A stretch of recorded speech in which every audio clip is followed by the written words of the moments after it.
Well, good evening, everybody. Welcome to this next presentation in Strat-O-Matic. Is hopefully saw this morning. I did an unboxing for some Strat-O-Matic purchases I made. One of those was the 2024 season. I'm going to make an honest attempt to familiarize myself with current day baseball and the players involved. If that means watching a bunch of games on the MLB, I'll do that. Because I want to get familiarized with them, and because there's some great athletes, and I don't want to miss on that just because I'm kind of sour on the newer rules and so forth. One of the things I noticed when I was unboxing was how many players uh, come in each set with the extra players and whatnot. But this is a first for me that Strat-O-Matic has ever done. I don't think they've ever done this before. I could be wrong, but I doubt they are. And oh, by the way, the day's game is the Braves and the Mets. It was played July the 26th, 2024. And there's a reason why I picked this game. Mets in 2023 had a really good pitcher named Cody Senga, and he was an all-star in 23. But he missed the entire 2024 season except for this one start. He had one start in 2024. And lo and behold, Strat-O-Matic carded the guy for his one start. 5 innings, one start, 1-0, 3.38 earned run average, one walk, 9 strikeouts. But they carded him. I was like, you got to be kidding me. I've never seen him card somebody for one start. This has to be because it's a New York thing. If this guy wasn't a Met, I don't think they would have done that, because there's players on the Mets that are not carded that have, more innings pitched than him. So I don't know the reason why they did that. It shocked the heck out of me when I saw it. But I said, you know what? I'm going to do a Cody Senga 2024 replay. And you know what? I can do it all in one night. So anyway, that's why I chose the game. So plus I've got all the cards in their envelopes in a tub, all secure. I got them all in their opening day lineups and rosters. I had to do a lot of research for that on Retro Sheet because I don't have the Strat computer. So I had to do a lot of digging in box scores and whatnot. And but fortunately, what actually helped me the most was last spring before the season started. I have an Excel file of all the starting rosters for all the teams, so I had that handy. Anyway, hello Ben, hello Casmo, good to see both of you. I agree, Ben. They are, and I need to. Aaron Judge. I thought he was just a home run hitter, but the guy can actually hit. And, he's not a chopper in the field when you put him in the corner. Now center field he's kind of weak, but when we put him in right field or left field, I think he's pretty good. So hello Ernest, good to see you. But when Strat carded a guy with just one start and 5 innings pitched, I felt like I had to do it. So the game he pitched was on July 26th in New York against the Atlanta Braves. Now, in this game, this is part of the season. Atlanta was suffering a lot of injuries. They do not have Ronald Acuna. They do not have Ozzie Albies, and they do not have Michael Harris. There's 3 of their starters are out of this game. Now, there is one player in this game that was not carded by Strat-O-Matic, and that's the second baseman for Atlanta, a guy named Nacho Alvarez.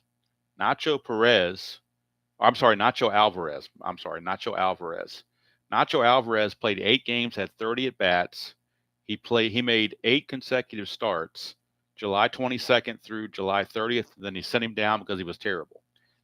But Nacho Alvarez was not carded by Strat, so I don't have his card. So I inserted Whit Merrifield in at second base in his place.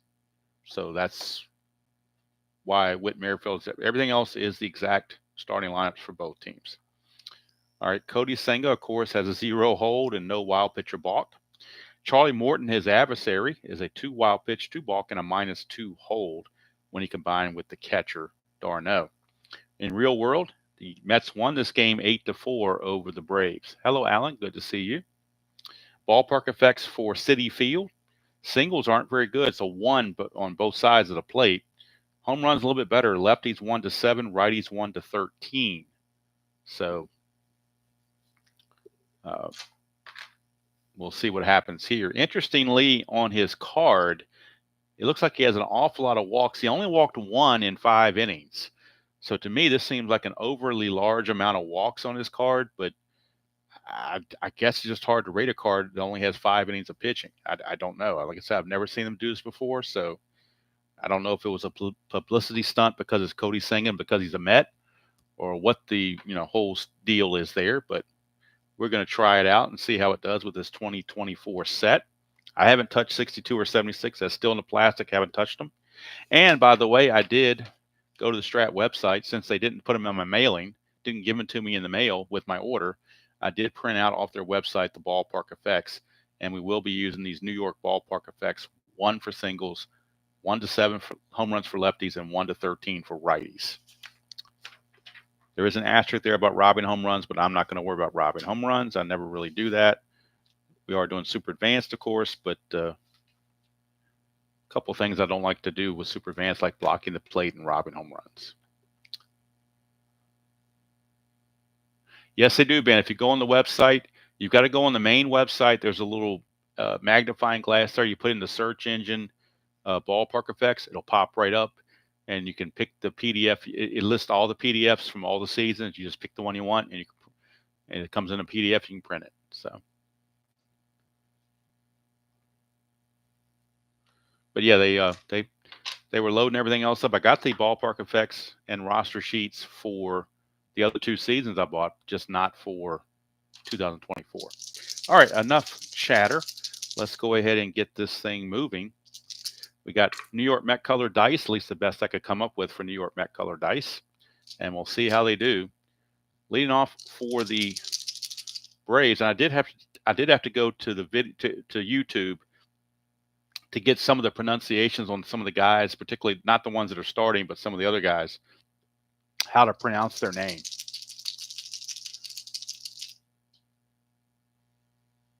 Casmo, are you asking what the ballpark effects are for Citi Field, or what ballpark effects are in general?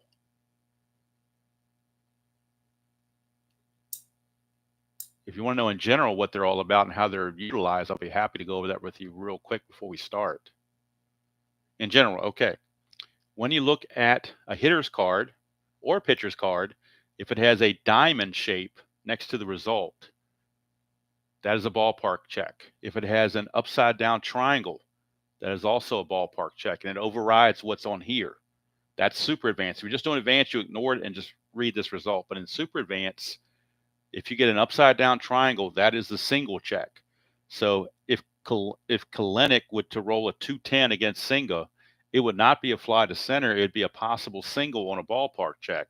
We come down here. If the D20 is a 1, he'd get a single. If it's a 2 or higher, he'd be out.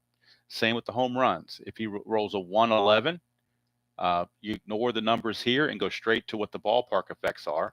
He's a left-handed batter, so 1-7 on the D20, he hit a home run. 8 or higher, he would just fly out to right field. So that's what the ballpark effects do, and they only come into play when you see the upside-down triangle for singles or the diamonds here for home runs. A lot of people, the slang term on that is diamond shots, is what they call those. So anyway, and if you see the omega symbols here, these are clutch results, and that comes into play with 2 outs and runners in scoring position. I do play with the clutch.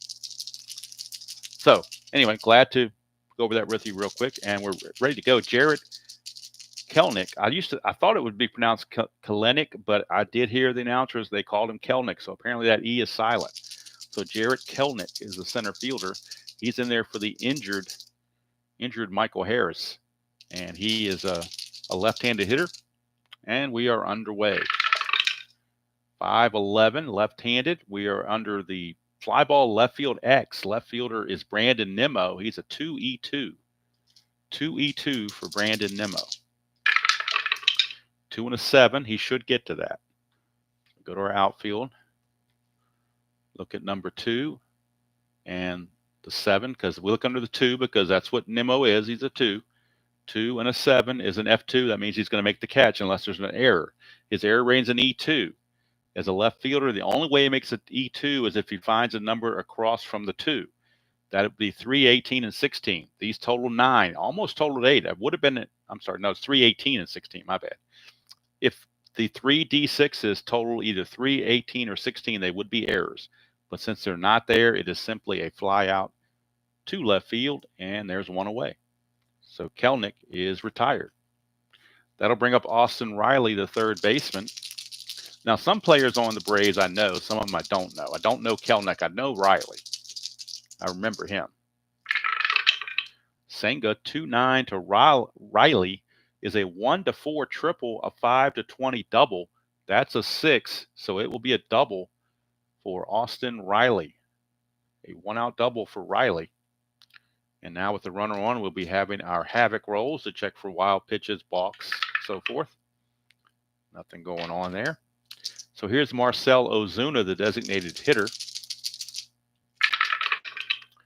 5-8 against Senga, and he struck him out. Senga with the strikeout, his first of the ball game. And now with 2 outs, that'll bring up Matt Olson in a clutch situation. So now, if you look at Olson against right-handed pitching, which is in this red column, if you look at column 3, row 11, there is an omega sign here. It would normally be an out, but now that we're in the clutch situation, 2 outs and a runner in scoring position, this changes to a base hit that scores the run. So it tells you he was good in a clutch hitting situation, which is what they call this. So if we roll a 311, that out will change to a hit. Not just a hit, but an RBI single. All right, so Senga to Olson. That's a 4-2, and that is a strikeout. There's a dot there, but that only comes out when he reaches his fatigue inning, which is, according to this, is a 4. So he strikes out to end the inning. Gives up a double, nothing else. And that's going to go to the bottom of the first. And Charlie Morton, the veteran, will be on the mound for the Atlanta Braves. Morton in the 24 season was 8-10 with a 4.19 earned run average. He'll be facing Francisco Lindor, Brandon Nimmo, and J.D. Martinez.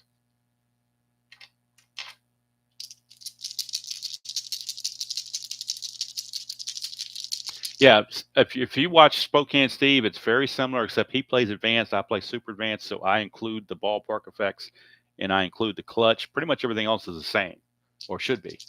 Hello, Dan. Yeah, I was telling people, I'm not sure when you showed up, but I was shocked that Strat-O-Matic coded Senga when he only had 1 start for the whole season and went 5 innings. This is his 1 start. So this is the 2024 Cody Senga replay. I could do it all in 1 game.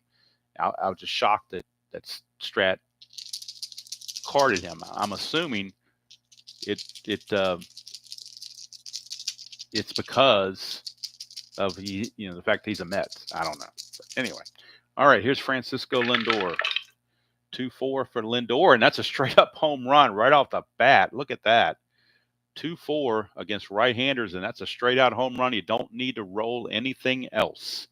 Francisco Lindor goes deep on Charlie Morton. Lindor had 33 home runs in the season, and I tell you what, he leads off this game with a home run. So Francisco Lindor goes deep, and the Mets lead it 1-0. That'll bring up Brandon Nimmo, left fielder. That's a 4-9 on Morton, and that's a strikeout. So Morton will strike him out. 1 away for J.D. Martinez, designated hitter. And by the way, I think Spokane Steve probably does the best job of any YouTuber I've seen playing not only this game, but any game out there. His broadcasts are just so neat and clean, and I'm very envious of his penmanship because his score sheets always look so neat and precise, almost like they're typed. I have horrible handwriting, but he was nice enough to send me a copy of the score sheet, which ever since I've been using this, I've been loving it. So I really appreciate the fact that he did that for me. All right, here's J.D. Martinez, the designated hitter, 4-10, and here we go, ballpark effect right here. it would be a fly to left automatically. If Spokane Steve was playing advanced, it would be fly to left. But we got the upside down triangle, so we're going to the ballpark effects. Unfortunately, the only way he gets a hit is on a 1. The D20 is a 6. So that reverts back to, well, a lot of people play it by the rule. It's supposed to be a right-handed person. If they fail the ballpark check, they line it to short. But to me, that comes up too often. There's too many line out to shorts and too many line out to seconds and whatnot. So what I do personally, just my home brew, what I do is if the original result is not a single, if it doesn't say single on here, if it has an actual out of some sort, I will use this out as long as there doesn't affect the base running situation and doesn't affect the flow of the game. All this is going to do is give a different put out to a left fielder versus a shortstop. That's the only thing it's doing. So it's not hurting anything. There's no integrity being lost there. If this said fly ball B and it's run on third, I wouldn't go to that. I would go to the line out to short. But sometimes I just like to do that just to mix it up a little bit. All right, here is Pete Alonso. Speaking of home runs, he can hit quite a few. Pete Alonso hit 34 home runs in 2024. That's a 2.5, and that's a strikeout. He also strikes out a lot, apparently. He's out of there, but the Francisco Lindor home run puts the Mets up 1-0 after 1. And that will bring back Cody Senga. It says he has a fatigue of 4, but he actually pitched 5 innings in his game. So I guess they're factoring in that you can go one more inning with him than what's fatigued. And I'm guessing the dots play into that. So however they rated that, I don't know.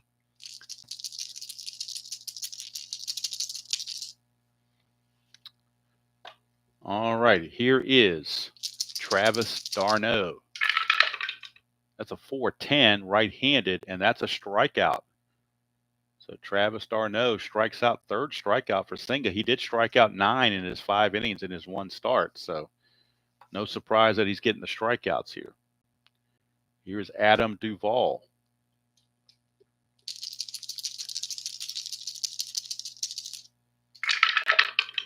That's a 6.5 on Senga, and that's a strikeout. But again, he's not tired. There's no dot there. I mean, we're not in the 5th inning, so, or 4th inning, or whatever the case may be. And he hasn't given up the runs to be fatigued. So here's Whit Merrifield. Like I said, he was not in the actual starting lineup. Nacho Alvarez, a guy who had played in 8 games, while they brought him up just for 8 games, and he happened to be playing this particular week. He was the starter. He was not carded by Strat. He had 33 at-bats in 8 games and was not carded by Strat. So I substituted Whit Merrifield, who was on the bench for them and can also play second base. So Senga, 3.10, and that is a ballpark single check again, but it's only a 1. That's an 11. So he grounds it back to Senga to end the inning.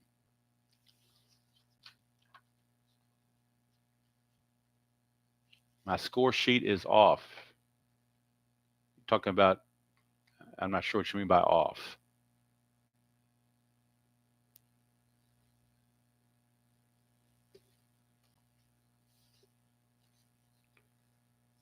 What is off? I'm not sure what that means.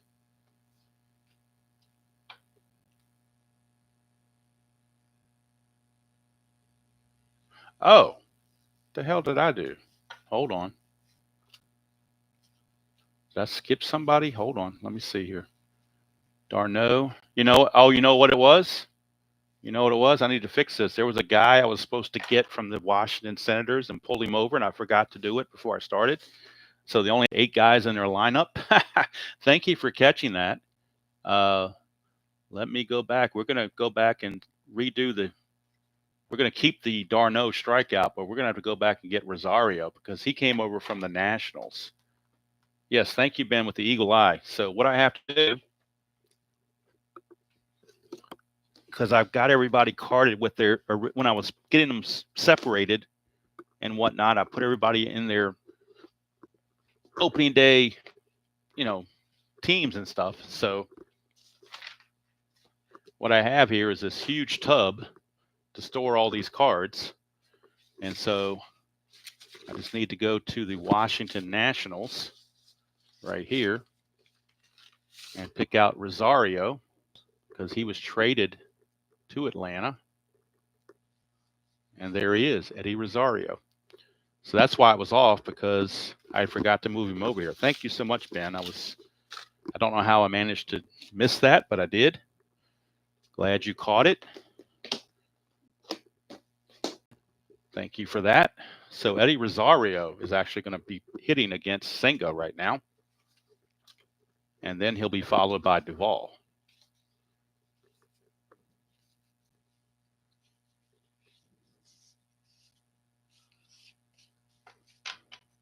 So it'll be Rosario batting,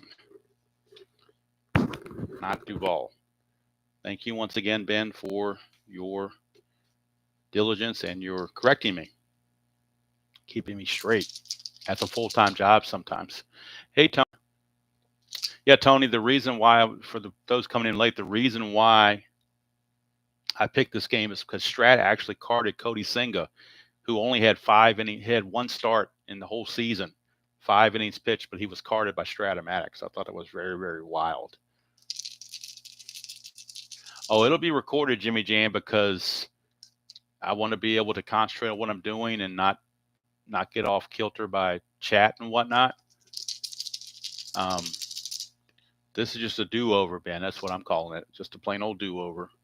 It's like an exhibition game to me. I'm not doing not a season replay or anything. So Eddie Rosario gets the actual at bat here.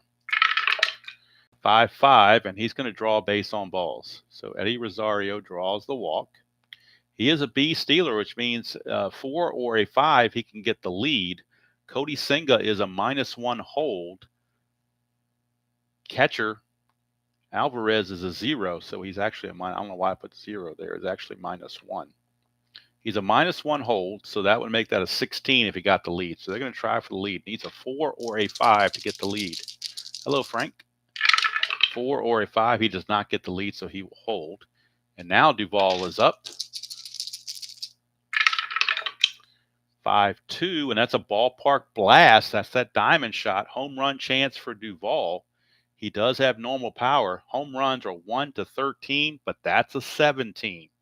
So it will not be a home run. It will be a deep fly to left, and Duvall just missed it.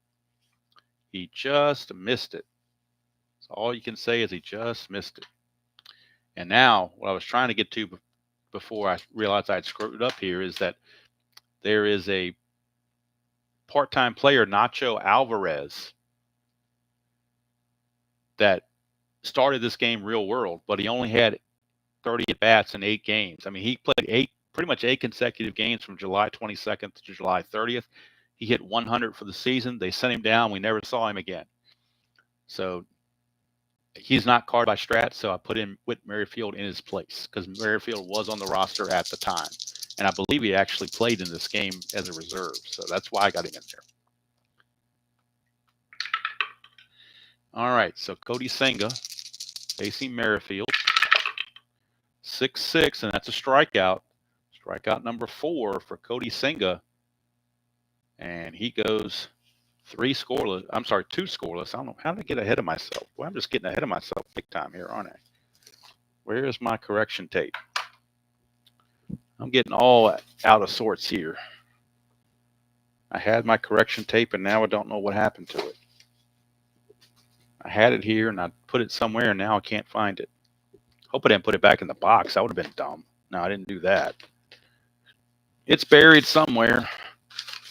Oh, here it is. Got it. Got it. We're only in the top of the second. I don't know how I got so far ahead on these zeros. Like that. It's just a mess. You would not see Spokane Steve have a score sheet like this. This is embarrassing. All right. So Whit Merrifield strikes out to end the inning. We go to the bottom of the second. It'll be Jeff McNeil, Mark Vientos, and Jose Iglesias due up for the Mets here in the bottom of the second.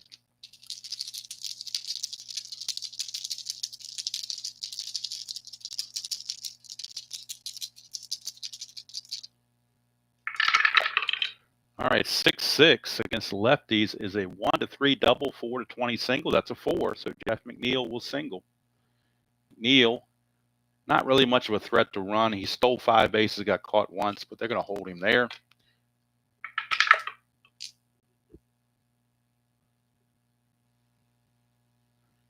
One, so there's a chance of a wild pitch. When we roll a 1 on the Havoc roll, chance of a wild pitch. Morton's wild pitch is a 2.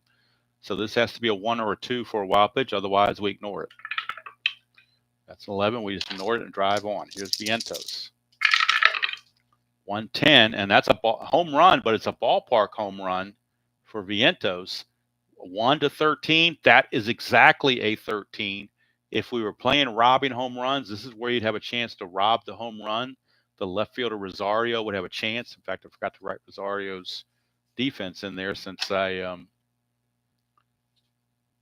forgot to put him in the lineup to begin with. So let me do that real quick. He is a 3-0 E5, and he runs at a 12. So that's a home run for Mark Vientos. Again, 110 ballpark home run. 1-13 against righties. That is a 13. Or since he's a righty hitter, not against righties, but since the batter's right-handed, it's 1-13. That is a 13. It's gone. A 2-run home run for Mark Vientos, and the Mets lead it 3-0. Probably got mad because I put that 0 there in error. Probably ticked him off. Here's Iglesias, 1-4, and that's a 1-2 home run, but that's a 12, so that's going to fly to left. 1 away. So Morton gets away with that. Here's Alvarez. 3-7, and that's a 1 for a double. Anything else will be a single. So the catcher, Francisco Alvarez, singles. He will not be held. And here's Tyrone Taylor. 1 out and a runner at first.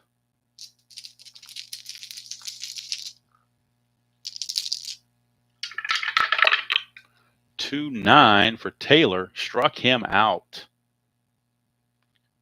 Dan, these have this similar font to what they had in 23 and 22 as far as I can tell. But yeah, lot newer font than some of the older seasons, that's for sure. So strikeout number 3 for Mr. Morton, but he's given up 3 runs, 2 dingers. And here's one guy that hit one of the home runs, and that is Lindor.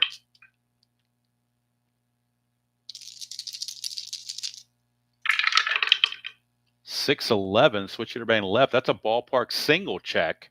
It's only a 1, though. That's a 4. And since this is a single here, there's no out result there. I go ahead and default to line out to second. And that's going to end the inning. But 2 runs come in for the Mets. And they take a 3-0 lead on Atlanta after 2 from Citi Field. This is probably the only game I'm going to play with the 24 set for a while. I just when I saw that card, I just had to get it out and play it. All right, here's Orlando Arcia, shortstop, number 9 hitter.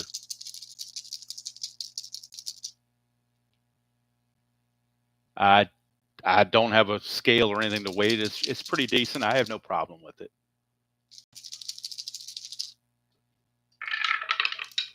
.44 Arcia against Senga. That's a center field X chance. So we're looking at the center fielder. That's Tyrone Taylor. He's a 2E6. 2E6. 220, he'll get to that. The E6 is the only one that's a worry. That's a 9. E6, there is no 9 there, so Tyrone Taylor will make the play, and Arcia is retired. That's what I heard, Frank. I have not opened them out of the plastic, so I don't know. I'll probably do that tomorrow. So I don't know what how flimsy it is. We'll find out. Here's Kelnick, 1-4, and that is a single to right field. There is the Omega symbol there, but that only comes into effect when there are 2 outs and runner in scoring position.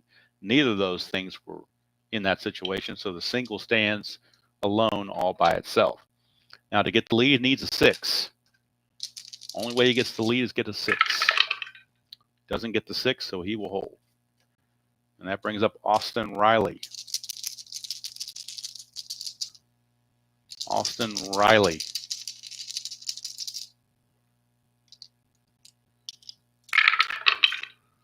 2-4, and that is a strikeout plus injury. I'm not going to worry about doing injuries because they're already shorthanded. I don't want to shorthand them any more than what they already are. So that's just a plain old strikeout. Strikeout number 5. And we're going to say that Austin Riley shakes off that injury. And that brings up Marcell Ozuna.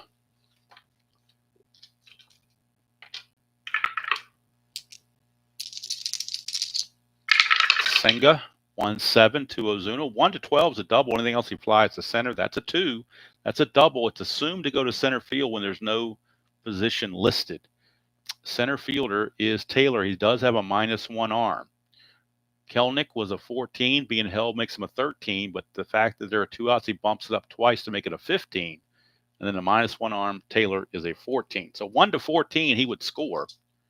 1-14, they're going to send him 1-14. And he's out at the plate. How about that? What a throw by Taylor. It's going to go 8-6-2 as Lindor took the relay and threw to Alvarez for the tag, and that's going to end the inning. So, wow. Braves come up short there.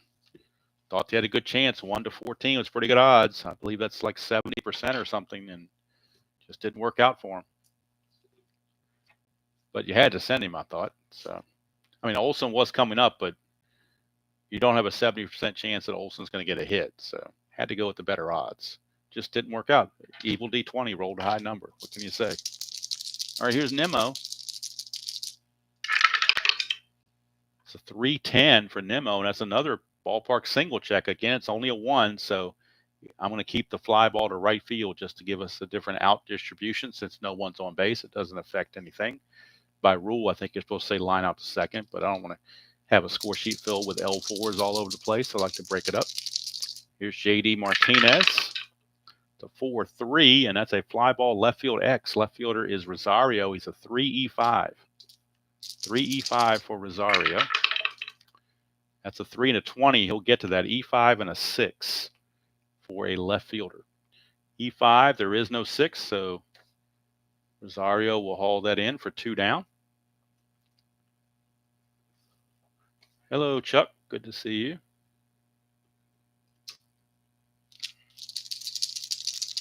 All right, here's Alonso, 5'11", and that's a ground ball pitcher X to Charlie Morton. He's a 1. I'm sorry, he's a 2 E30, 2 E26. I've got to be sure that I can read it right. 2 E26. 2 and a 14 is good. A 10 is usually not an error, but we'll double check it anyway. E26. Nope, there's no 10 there. So Morton will make the play to end the inning. So 3 innings are in the books. Still Mets 3. And the Atlanta Braves nothing. We go to the top of the 4th. And Matt Olson is your batter. And I am going to pitch Senga just 5 innings. I'm going to do exactly what's on his card. And I want to see how it ends up at the end of 5 innings. Here's Olson. 1-5, and that is a base on balls. Second walk issued by Senga. Olson, no threat to run, will not go anywhere. And that'll send up Travis d'Arnaud. That's a 310, and that is a ballpark blast for d'Arnaud.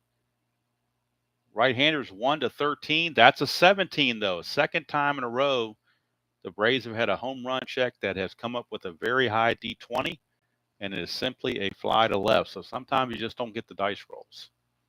Sometimes you just don't get the dice rolls. He'll probably be on later, Chuck. He's got work to do after doing all this ticker and everything. He's got to get everything. I'm assuming he's got to get everything reset up for tomorrow's game before he goes to bed or shuts down or whatever. So, I'm guessing that's what he does. I have no idea what he does, but I'm just making a guess. Here's Rosario. 3-5 for Rosario. Struck him out. That's strikeout number 6 for Cody Senga. And that'll bring up Duvall. Duvall flew to left his first chance. 2-7 for Duvall is another strikeout. Strikeout number 7 for Senga. and that will end the inning. Senga's tossing 4 shutout innings so far at Atlanta. Morton back out, facing McNeil, Vientos, and Iglesias. And of course, Vientos took him deep for a 2-run shot. 1-8, and that is a ground ball right back to Morton. 1 away. Here's Mark Vientos. I don't know anything about Mark Vientos, but he hit a home run last time up. 5-8, and this time he'll ground it to short, where Arcia makes the play. So settling down now is Morton. That's 8 in a row. He's retired. Here's Iglesias. It's a 1-5, and that streak's going to end right now. 1-4 is a triple. Anything else will be a single. So a 2-out single for Iglesias, and he will get the lead with a 7. Needs a 7 to get that lead. That's an 8. He does not quite get the lead. So here's the catcher, Francisco Alvarez. 4-4, and that's a fly ball center field X. We're looking at Kelenic. He's a 3-E-4. Kelenic is a 3-E-4. 3 and a 3. Boy, the Braves just are not catching any breaks on the D20 on either side of the ball. 3 and a 3 is a double 2 stars. So that won't score the run, but it would put him to third base, assuming there's no error. We'll check the error. He's an E4 center fielder. Only a 4 and a 16. That's a 9, so no error, but it's a double. It's a double 2 stars, so the runner cannot score. And that'll bring up Tyrone Taylor. Chance for the Mets to extend the lead further. Clutch situation for Taylor. So if you look at his card, he actually is not rated at clutch at all. I'm sorry, he loses 1 hit here on 3-6 in the clutch. That single turns to an out. Otherwise, he's neutral. That's a 2-10, and it's a foul out to third for Austin Riley to end the inning. And Morton pitches around the mess, but the Braves just not catching any breaks on that orange D20. It is not helping them at all. And we go to the top of the 5th. This will be the last inning for Cody Senga. Last inning for him to pitch. I'm going to look at the actual box score and see who exactly they brought in relief. Well, they brought in a guy that's not on the team, Ors. He only pitched he had one. The only game he pitched pretty much was this game, so he's not even carded because he has nothing there. So I'll bring in somebody else off the bullpen for the Mets. We'll see who they might want to bring in. They're going to bring in next inning Phil. I think it's pronounced Mayton. Phil Mayton. I think that's how I heard the announcer pronounce it. I thought it was Mayton, but I think Mayton was how he pronounced it. All right, here's Cody Senga facing Whit Merrifield.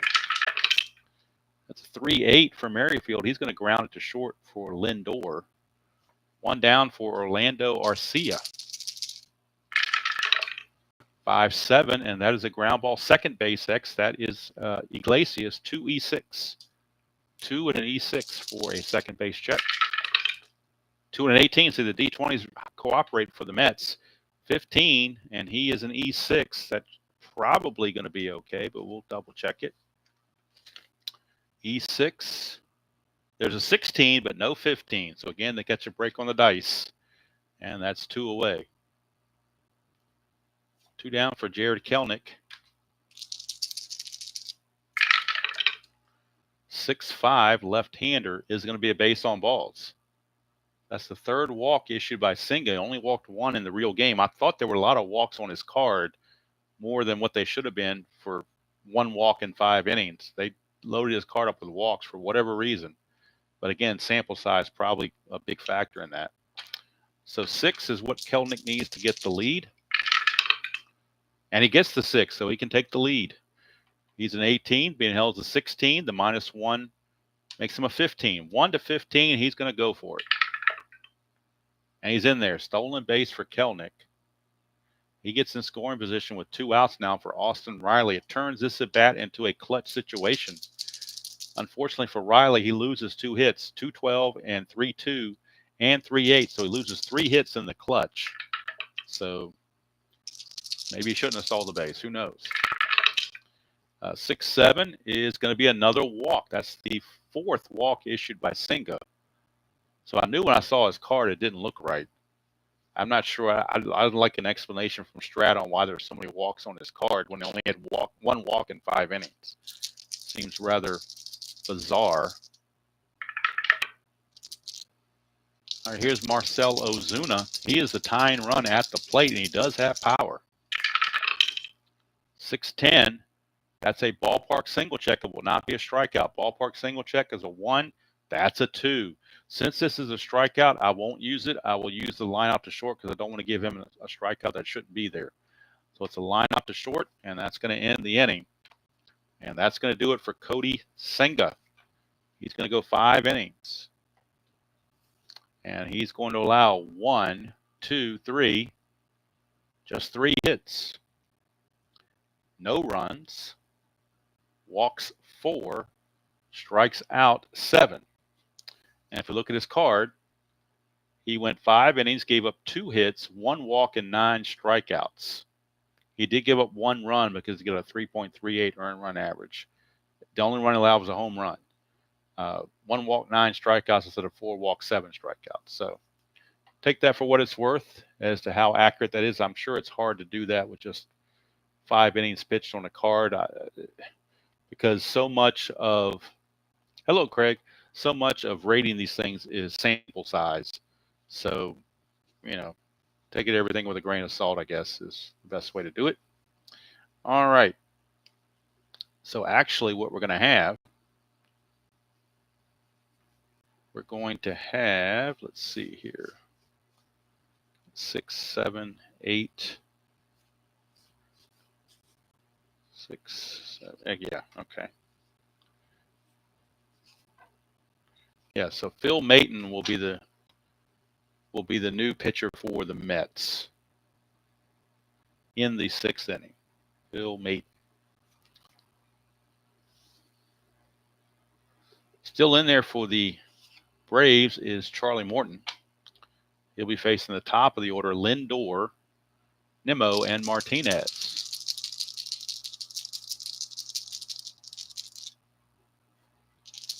It's possible, Dan, they may have. That's a good one, Chuck. I didn't even think about that, but yeah, Agnes. And the only Agnes I can think of is Agnes Moorehead, who played on, I believe, Bewitched.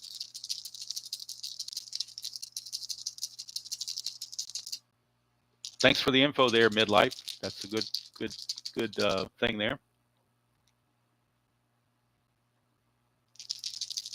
Hey, Robert, is that what happened to him? I was wondering why he only pitched 1 game, because he looked, one of the highlights I saw this 1 game, he looked pretty good.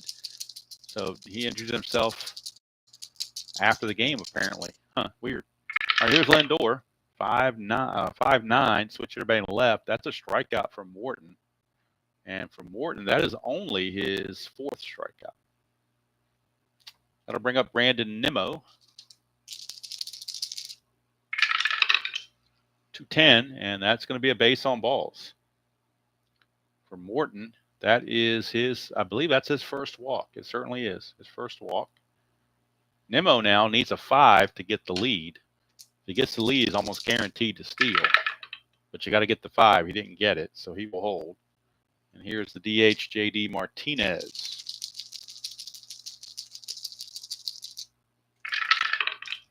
3-6 from Martinez. Ground ball, third base A. We got a 5-4-3 around the horn double play to end the inning. So at the end of 5, it is Mets 3 and Atlanta nothing. And new pitcher for the New York Mets will be Phil Maton, a right-hander. He was 2-1 with a 2.51 earned run average in 29 innings pitched in 2024. He'll be facing Olson, Darno, and Rosario, scheduled hitters. 1-7, and that is a 1-13 double. Anything else, these singles, that's going to be a leadoff double for Matt Olson. So they jump on Maton right away. One down. Here is d'Arnaud.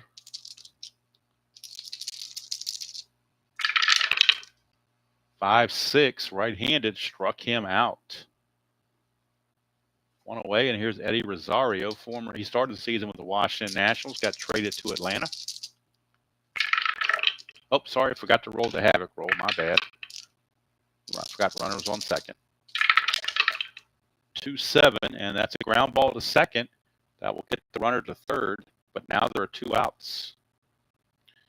2 down, runner at third for Adam Duvall. Again, a clutch situation. And Duvall in the clutch against right-handers is completely neutral.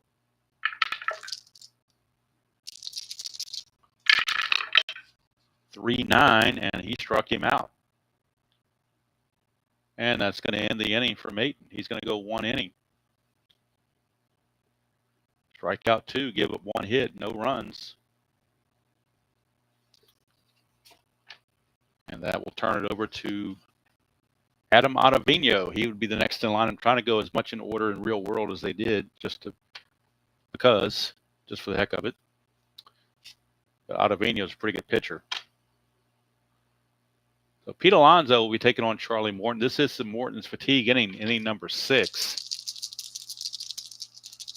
Right, neutral meaning that he doesn't gain or lose a hit. That's what I mean by neutral. Here's Alonso. 2-6 for Alonso. And that's going to be a base on balls. Second walk issued by Charlie Morton. Brings up Jeff McNeil. Now the Braves bullpen starting to stir. Let's see who they used in real game. They used a lot of guys. Let's see. Minter is one of them. Aaron Bummer is another one. I think they're both left-handed. Double check that. They are.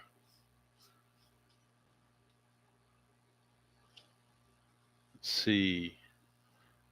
Morton only went 2 2/3 real world. He got rocked, but he's done much better in this game. So AJ Minter is loosening the bullpen for Atlanta, a left-hander, and he would be coming in if Morton struggles any further. McNeil is your batter.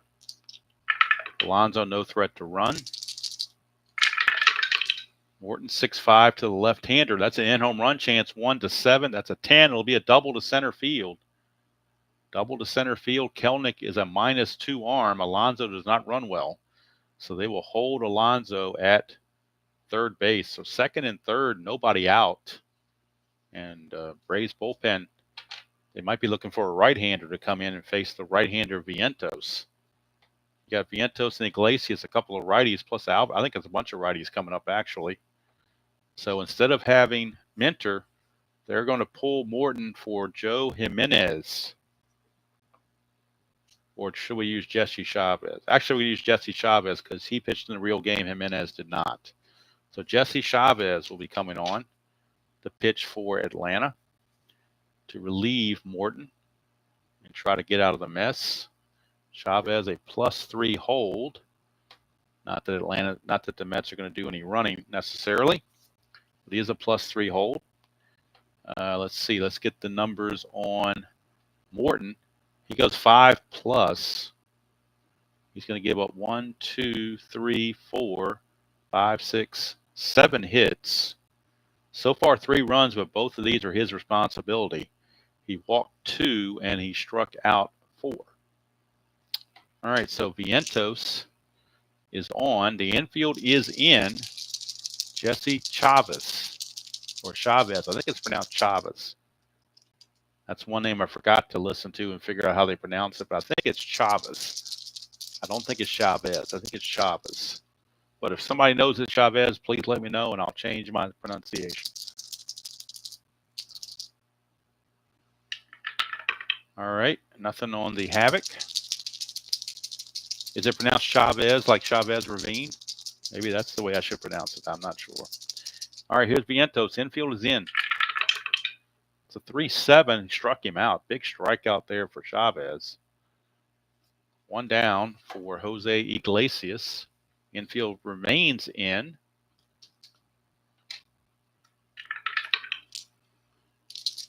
Iglesias 1 for 2 with a single. Whoa, we got a hop and dice. We're going to re-roll everything. My house rule is all 4 dice have to stay in the tray to count. 6-5, and that's trouble. That's a straight up in home run. Iglesias has normal power.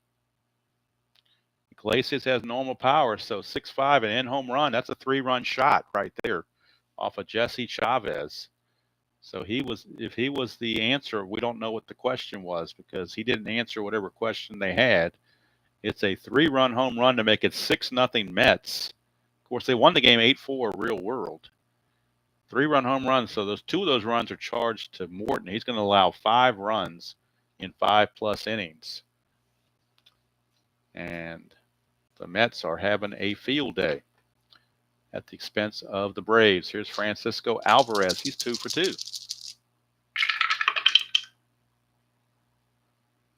6-9. That's a ballpark blast. Alvarez has normal power. 1-13. That's gone. Back-to-back jacks. Look at that. 6-9. Ballpark blast. 13. He's got normal power. That's an 11. That's gone. So he definitely is not the answer. It is now 7-0. And Ryan Snicker doesn't know what to do. Can't figure out who he can bring in at this point. 2-5. This time he does get a strikeout. So it's been feast or famine. He struck out 2 and give up 2 home runs. So here's Lindor. 7-0 Mets. Abraham Lincoln 4-score inning so far. 2-3. Single chance on the ballpark, but that's only a 1, so it will be a line out to second. But a 4-score inning, and it is the New York Mets 7, the Atlanta Braves nothing. And the Mets will go to their bullpen. Due up for the Braves, it'll be Merrifield, Arcia, and Kelnick. So we got 2 righties and a lefty. So that being the case, they will bring on right-hander Adam Ottavino. Adam Ottavino, a right-hander. Ottavino in 2024, 2-2 with a 4.34 earned run average in 56 innings pitched. Right-hander Adam Ottavino facing Merrifield, Arcia, and Kelnick.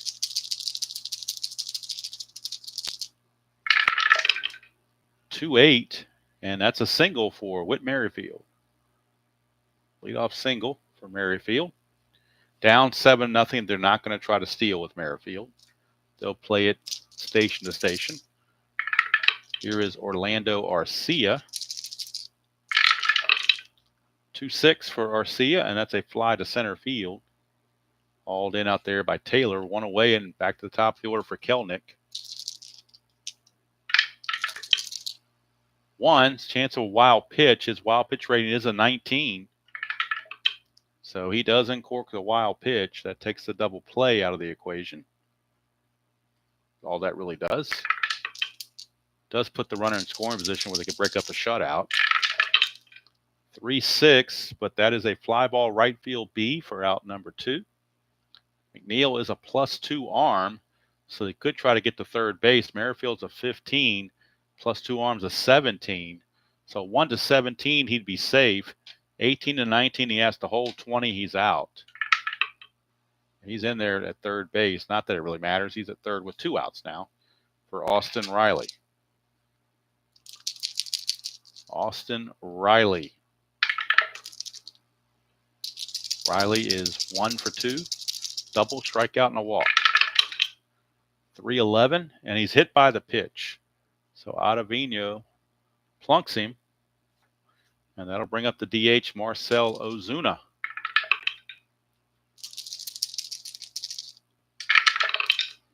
.511, right-handed. That's a fly ball left field X. We are looking at Nimmo. He's a 2-2, so he should make this play. 2 and a 2. Ooh, that's trouble. Nothing guaranteed there. 2 and a 2. The double die comes up with the 2. That's a single, 2 stars, and the Braves will finally get on the board. They will finally get on the board. Scoring from third base, is Merrifield. Going to third is Riley. RBI single for Ozuna. And we're checking to make sure there's no error. That is a 14, and he's an E2. There is no 14, but it is a single 2 stars. Ozuna with the RBI cuts the lead to 7-1. And that brings up Matt Olson. Ottavino. Because they lead by 6, they're not sweating. They're going to let him try to finish the inning.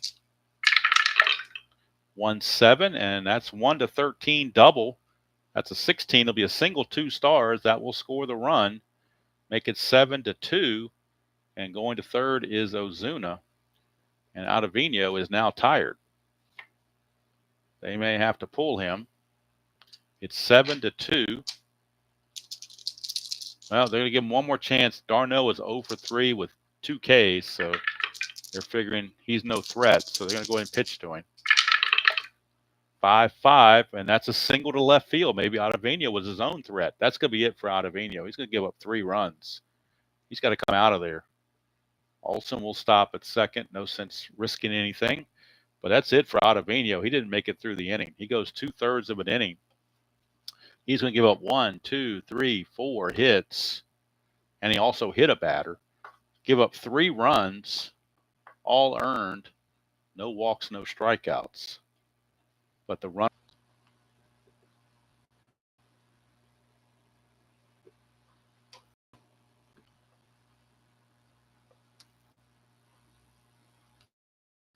Okay, I think we are back now.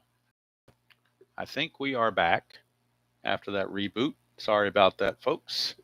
Don't know what you guys saw last, but the last thing that happened was Darno got a single off Ottavino. We chased Ottavino, and now they're bringing in Jose Butto to relieve. And he'll be facing Eddie Rosario. It's now 7-3 Mets as the Braves have put 3 runs on the board. They got runners at first and second with 2 outs.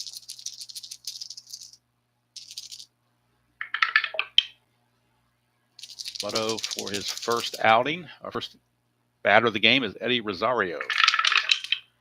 3-5 for Rosario, struck him out. So Butto gets out of the inning. And Ottavino will be stuck with 3 earned runs in 2/3 of an inning. Not very good for Ottavino.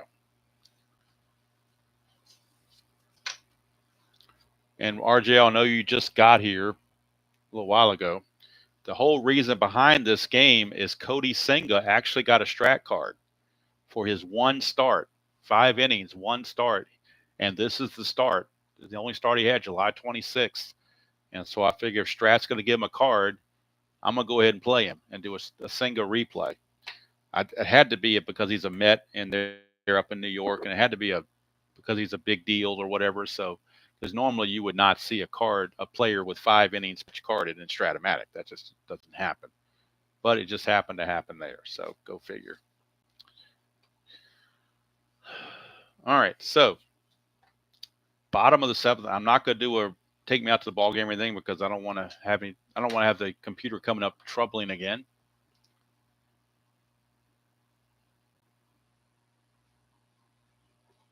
All right. So Brandon Nimmo will lead off. JD Martinez and Alonso to follow. Let's see. We're not going to have Chavez anymore. He got knocked around a bit. He went 1 inning, and he gave up 2 runs and 2 hits. They were 2 home runs back-to-back by Iglesias and Alvarez. He didn't walk anybody, struck out 2. So now the Braves will bring in left-hander A.J. Minter. Minter is a -2, but again, I don't know if the Mets are going to do much running up 7-3. Minter on the 24 season, 5-4 with a 2.62 ERA and a save. So he's coming on. He'll be facing a left-hander Nimmo, lefty-on-lefty matchup. That's a 2-5, and now he strikes out Nimmo. 1 away. And since I am playing the 2024 season, I will follow the rule of a 3-batter rule. So Minter will have to face 3 batters. Good thing it's not going to extra innings because I would have hated to use a ghost runner. 5-9, and that's a strikeout for Minter. He's coming in throwing BBs. 2 strikeouts in a row, and here's Pete Alonso. Alonso is walked, struck out, and grounded back to the mound. 2-5 against the lefty. He's going to ground it back to the mound again. So he hasn't gotten the ball to the infield yet, is Mr. Alonso. 1-2-3 inning for the Mets, but they still lead it comfortably 7-3. Due up for the Braves, it will be Duvall, Merrifield, and Arcia, bottom of the order, against Mr. Butto, who only faced one batter so far. So he's good to go. Keep going. Braves on the bench, should they want to pinch hit, since we are in the 8th inning, pinch hitting is allowed. They do have backup catcher Sean Murphy. They have Ramon Laureano. They have Luke Williams. And they have Zach Short. Not a whole lot on the bench, to be quite honest. Best hitter is Laureano at 296. The other three are under 200. So you could bring in somebody for Arcia, I suppose. He was a 218 hitter. So I think they're going to bring in Ramon Laureano, pinch hit for Arcia, and put in Zach Short to play short. How about that? Short will play short. I believe Short is a former Met as well. But he's going to come in the game to play short. Short will play short. But Arcia will be pinch hit for when it's his time to bat by Ramon Laureano.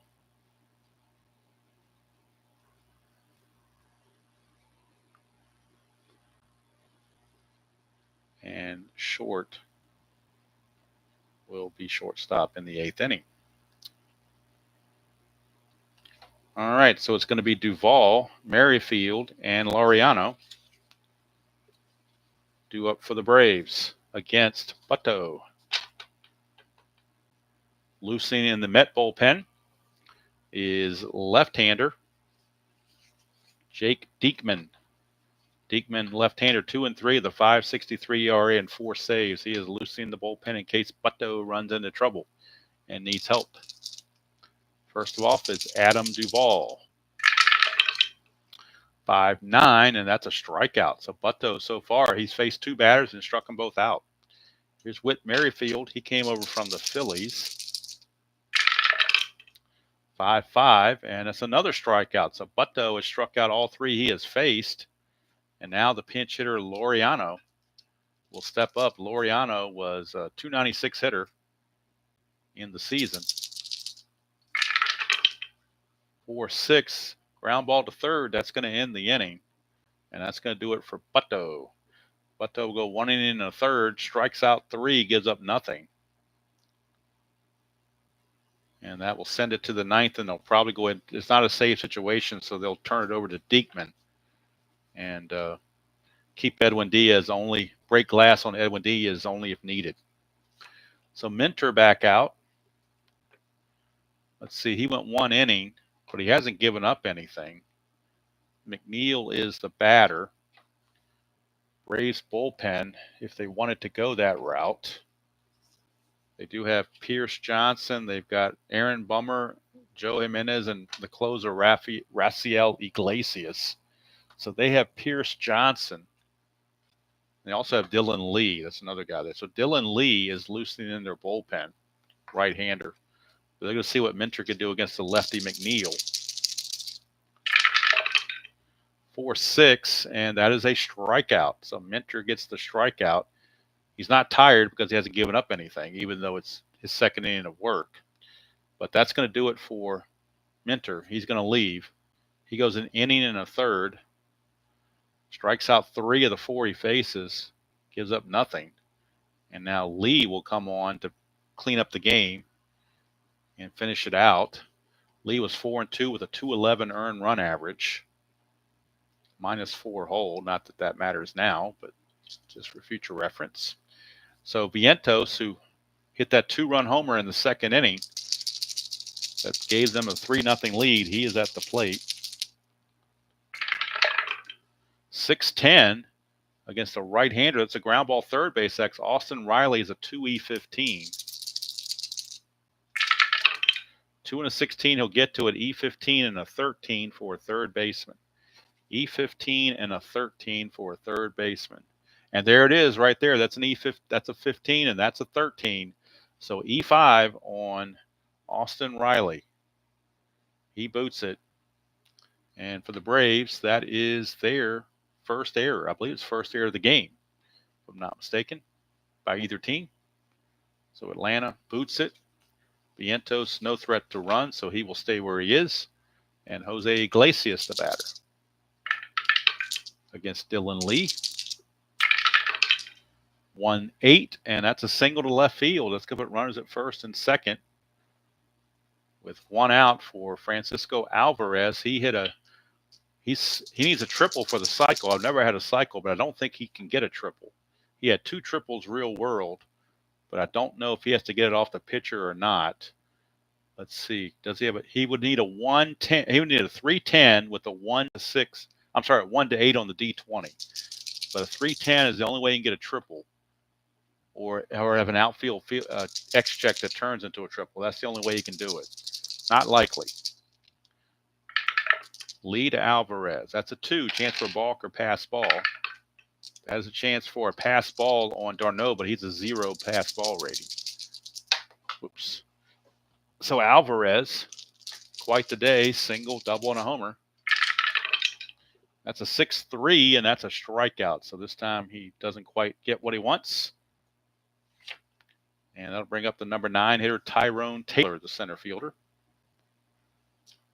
2 outs and 2 on here in the bottom of the 8th. Mets ahead 7-3. They won this game 8-4 real world. 5-4, and that is a ballpark single check, but it's only a 1, so that'll be a fly to left to end the inning. So Dylan Lee goes 2/3 of an inning, gives up a hit, nothing else, and picks up a strikeout. So again, with the modern season, we're going to have 10 strikeouts by the Mets, 12 strikeouts so far by Atlanta. So that's the only part of the modern game that kind of gets under my skin a little bit are these strikeouts. I like for someone to be able to put the bat on the ball, but that's just me. All right, so Jake Diekman, the lefty, will be coming on for the Mets. He was 2-3 with a 5.63 ERA and 4 saves. He'll be on to try to wrap it up. If he gets into any kind of trouble, Edwin Diaz is lurking down in the bullpen. So Diekman, lefty on lefty. 6-4, and that is a ground ball shortstop X. That's Lindor. He's a 1 E14. We know he's going to get to it with a 1. We're just checking the E14. That's a 13. So shortstop E14. We're making sure there's no 13. There is not. There's a 15 and a 17 and a 4. So Lindor makes the play. 1 away. That'll bring up Austin Riley. 3-10 for Riley against the lefty. He's going to foul it out to the first baseman Alonso for out number 2. Haven't seen a lot of those results on strat cards before. A foul out to first. I've seen pop-ups to first. I haven't seen many foul outs to first. That's a little bit different. Not that it matters. But. All right, here's Ozuna. Last chance. He is 2 for 4, single and a double, and a run scored. Against Diekman, 5-6, and he's going to get an in-home run chance right there. He's got normal power. It's gone. So Marcell Ozuna, he's a triple away from the cycle, but of course gets no more at-bats. It's a 7-4 game. Still not a save situation, though, so Diekman will stay in there. But Ozuna goes deep, cuts the lead to 7-4. Messes up Diekman's perfect 1-2-3 inning he had going. Here's Matt Olson. 3-3 for Olson, ground ball to Lindor, and that's going to do it. So the Braves get a run in the 9th, but that's it. And the Mets win it by the score of 7-4. Diekman 1 inning, 1 hit, 1 run, no strikeouts. For the Mets, 7 runs on 10 hits and no errors. For the Braves, 4 runs on 9 hits and 1 error. Winning pitcher, Cody Senga. Losing pitcher, Charlie Morton. There is no save because of the difference in the score. But there you go. First look at the 2024 season cards now that they've been all sorted and put away and whatnot. But like I said, when I was sorting the Met cards and I saw Senga had a card, I was definitely taken aback. I said, you know what? I got to play that game. So I looked it up to find out when one and only start was, and it was July 26th against the Braves. So there you go. We just got it. Again, Senga, 5 innings. That's what he pitched in real world. 3 hits. He gave up a home run in real world. Didn't give up anything here. He walked 4, which is a little high. He only had 1 walk real world. And he struck out 7. He struck out 9 real world. So the real world game was 8-4. This was 7-4. So that's not bad, actually. Pretty decent turnout there. Actually had a lot of fun with this set, except for the thing that gets me mostly is the lack of innings by starters, their fatigue, and most relievers only have a 1 for fatigue, and the strikeouts. That's the thing I got to get past with the strikeouts, because I just got to accept there's a lot of strikeouts and there's a lot of home runs, obviously. Mets hit 4 home runs, for goodness sakes. Lindor, Vientos, Iglesias, and Alvarez all hit home runs. Osuna hit 1 for Atlanta, so a total of 5 home runs in the game. But there you go. Mets win it by the score of 7-4 on this July 26th date.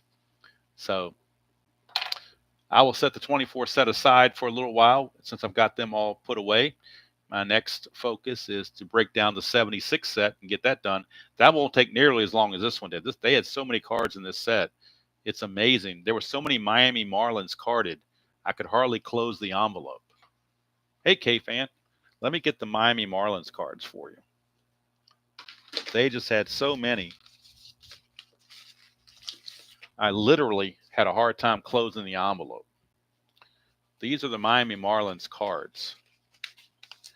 I have to get them out a little bit at a time because they're so jammed in there. Those are the Miami Marlin cards. All these cards are just the Miami Marlins. Amazing. I mean, a couple of these are multiple cards, like, if they got traded or something, they'll have 2 cards. But for the most part, these are all individual cards. Like this guy, Jesus Tunoko, whoever he is, he's got 2 cards, 1 for his time with the Marlins and 1 for the overall. But still, I mean, that's a lot of freaking cards. That's a lot of freaking cards. In fact, let me get another team just to show you for an example. Let's look at the Phillies. So many cards the Phillies have, and we'll compare it to what the Marlins have. Marlins are on the left, Phillies are on the right. There's the difference. These are the Phillies, these are the Marlins. Look at that difference in cards. Because the Phillies were a better team, they didn't have so many minor leaguers come up and all that stuff and make so many trades. So that's why the Marlins had so many cards. And like I said, it's a chore. It's already starting to crack and these are brand new envelopes, but it's already starting to bend them because it's so hard to get them in the envelope. There's so many of them. So yeah, there were a lot of cards. Definitely a lot of cards. I mean, when I was looking at the rosters and looking at who was carded and who wasn't, there were maybe 1 or 2 guys I was kind of disappointed weren't carded, but for the most part, Strat carded everybody I would expect them to card. There wasn't a whole lot. There wasn't so many guys. The ones that, and I know they weren't going to card them because the innings pitched and stuff are too little. But a guy like Shane Bieber for Cleveland pitched. He started the first 2 games of the season, but didn't pitch anymore after that. So obviously you're not going to card him. But if you're going to try to do a Cleveland Guardians replay, your opening day pitcher is not carded. So that's kind of weird if you try to go that route. But whatever. I don't have the Strat computer, so. Usually I have a Strat computer for these seasons, but this particular season, I didn't do it. I'm not doing any season replay or anything like that, so it really doesn't matter. I'll do something with this set. I'm not sure what it is yet. Probably be mostly on my own. Might be some sort of a demolition league type thing where I pick maybe 8 to 10 teams and just make up, get the rosters and play with injuries and all that fun stuff just to use the cards, but not worry about as played lineups and all that stuff because you don't have all the cards, so you can't do it anyway. These are the Mets. If you're curious about the Mets, that's the stack of Mets cards. It's about the same as the Phillies, I think. So obviously when you get to 76 and 62, you're not going to have nearly as many cards. So those should be able to go into the envelopes very, very easily with a lot of room to spare.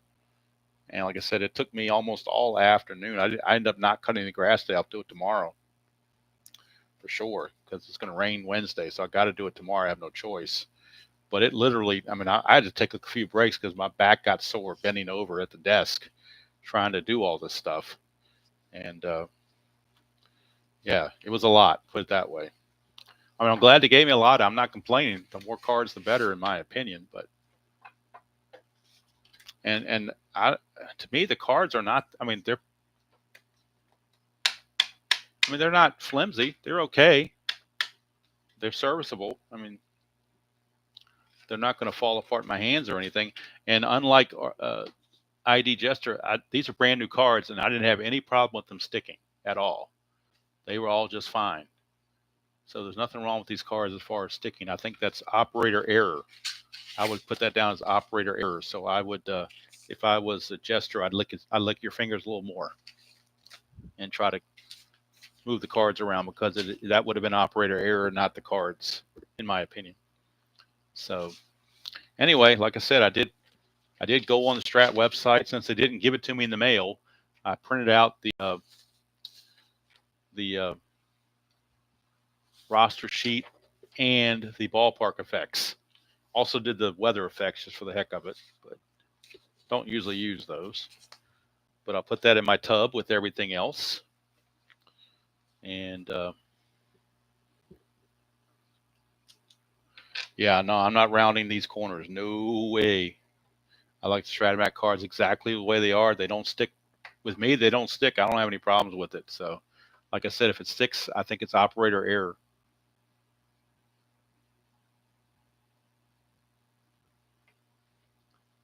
So anyway, I appreciate you guys sticking with me despite having the little snafu where the circles in the sand came up. But I could be wrong, but I think I just played the very first 2024 game on YouTube. I don't remember seeing anybody else play a Strat 2024 game on YouTube. If they have, let me know. I'll go watch it. But as far as I know, no one has done that. They've done unboxings, but I have not seen a game on 2024 on YouTube. But if they have, let me know. I'll go check it out. But I don't think they have. So this will be a first, I guess. It took all the way till August to do so, even though the cards came out in February. But oh well. I wasn't going to get the cards, and then I had a weak moment, and the free shipping got to me, and I was like, okay, yeah, spend $200 so I can save $20 in shipping. Okay, that makes a lot of sense, doesn't it? But oh well. But I got 76. I kind of wanted 76 so I could have a big red machine in Strat-O-Matic. Thank you, Casmo. Like I said, I apologize for the snafu on my internet or YouTube or whatever YouTube app or whatever it is that's causing that to make those circles in the sand and cause me to lock up like that. But and 62, I'm really looking forward to because I don't know a whole lot about the 62 season other than the Mets, famous for the Mets. And I know that the Giants and the Dodgers had a one-game playoff. I know it's the year that Maury Wills stole 104 bases. I know it was Yankees and Giants in the World Series, where the Yankees won their second in a row. Should have been third in a row if not for Bill Mazeroski. It would have been a third in a row. But if I remember correctly, Willie McCovey had a line drive that Bobby Richardson caught for the last out of the World Series, if I remember correctly. Yes, the Houston Colt 45s.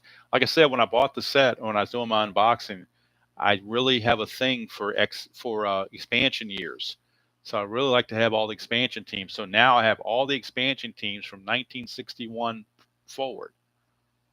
So I've got the Colt 45s and the Mets in 62. Actually, to go back to 61, I've got the Senators in 61 because they were an exhibition team as well as the California Angels. Will there be a game tomorrow?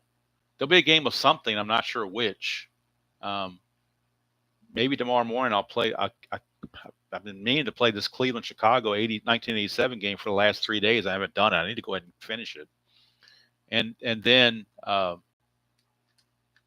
and then finish up the Sparky Bowl. I got Game 7 to play at the Sparky Bowl and inside pitch. But yeah, so what I was saying, I love the expansion teams. So in 1961, you have the Washington Senators, the new Washington Senators, because the old Washington Senators went to Minnesota.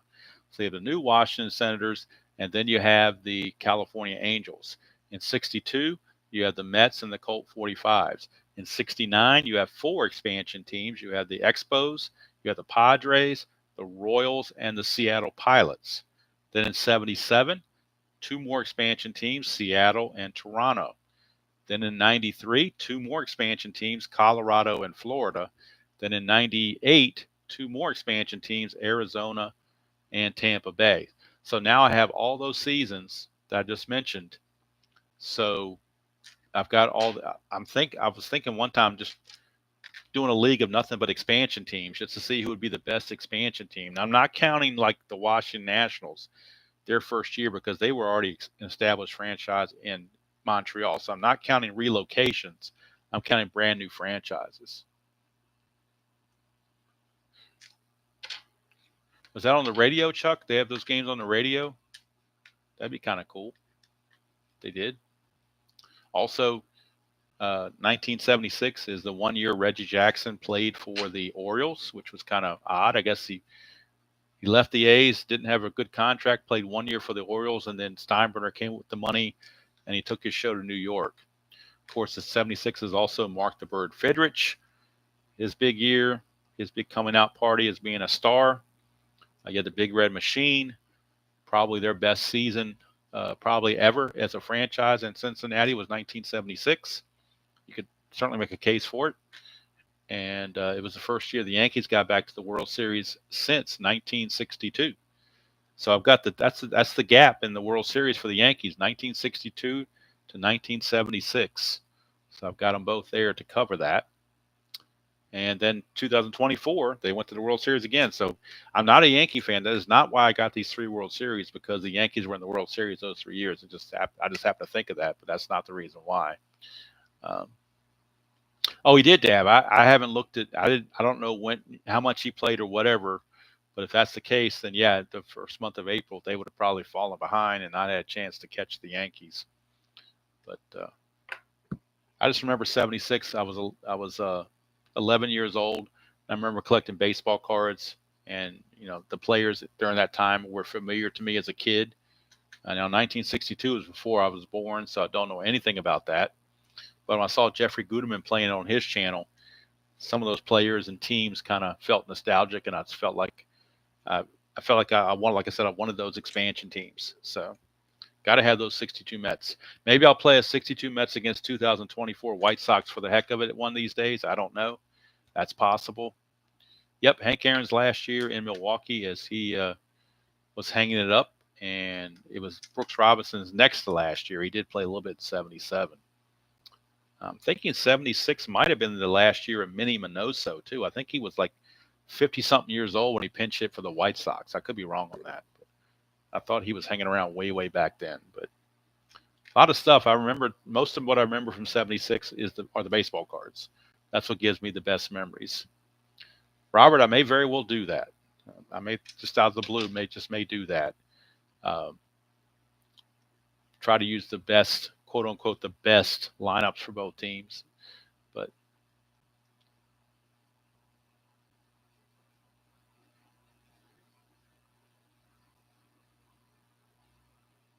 well, very good, Casmo. I hope you enjoy. Steve is very enjoyable to watch. I enjoy watching his games every afternoon. If I can't watch them, I listen to them. But like I said, I'm very envious of him because his penmanship, his score sheets look immaculate. His penmanship is awesome. His style is awesome. To me, he's one of the, if he's not the best out there, he's certainly one of the best. And he just goes along game by game and just he does put on a great show. I will tell you that he does, and he knows his stuff. He knows his baseball too. So very enjoyable. Anyway, all right, that's gonna do it from here. I hope you enjoyed this look into the 2024 season, particularly with the Cody Senga being carded for that one game that he pitched, which was just totally out of the blue for me how that happened. But anyway, that's going to do it from here. Hope you all have a great rest of your Monday night. I'm sure I'll do something tomorrow. I just don't know what time or what I'll do, but I'll figure something out. I have to cut the grass tomorrow, so I've got to allow about an hour and a half block to do that. Other than that, I've got a free day. Obviously, being retired helps. So, but I'm still working on my Strat-O-Matic video about the good, bad, and the ugly. So I'm kind of tweaking my outline on that a little bit, and hopefully I will do something with that maybe by Wednesday. So hope you all are having a wonderful night. Stay safe out there. Hopefully it's cooled down where you are. And yeah, that's going to do it from here. I'm going to go ahead, and it's getting late for me. I'm sure it's getting late for everybody else. Even though I'm retired, I still keep my same sleep schedule. So when it gets close to 11 o'clock, I start getting a little sleepy. I usually get up around 6:30, 6:45. So I like to keep my original sleep schedule. Tabby is going to do that to me anyway. She's used to getting her food at a certain time, and if it's not there, I know about it. So anyway, thank you all for tuning in, putting up with my antics of the 2024 Strat-O-Matic and the little bugaboo I had there with the internet. Until next time, enjoy playing whatever game you choose to play, however you choose to play it, and I will see you all down the road.